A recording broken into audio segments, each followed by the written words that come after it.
ভোলায় আলাদা ঘটনায় এক কিশোরী ও 5 বছরের শিশুকে ধর্ষণের অভিযোগ উঠেছে। তাদের হাসপাতালে ভর্তি করা হয়েছে। পুলিশ জানায়, শুক্রবার বোরহানউদ্দিন উপজেলার দাখিল পরীক্ষার্থী কিশোরী জরুরি কাজে ঘরের বাইরে যায়।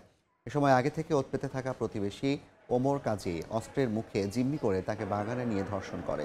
টের পেয়ে পরিবারের লোকজন তাকে উদ্ধার করে রাতেই 250 শয্যা জেনারেল হাসপাতালে ভর্তি করেন। এদিকে একই উপজেলায় 5 বছরের এক শিশুকে চিপসের প্রলোভন দেখিয়ে খালেক নামের এক কিশোর ধর্ষণ করে।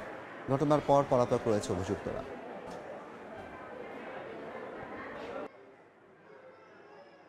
আমি অনেক রিকোয়েস্ট করছি, পায়ে ধরছি, বাবা বলাইছি, অনেক ডাক করছে, কইছে তুই যদি চিৎকার দেস তাহলে তোর তোর ফাঁসি দিমু, না তো তোর এদিকে মাইরালাম ছুরি দিয়া। বেরিয়েছি মেয়ের শিক্ষার পুণ্য আমি বেরিয়েছি, বের হয়ে দিই এই অবস্থা।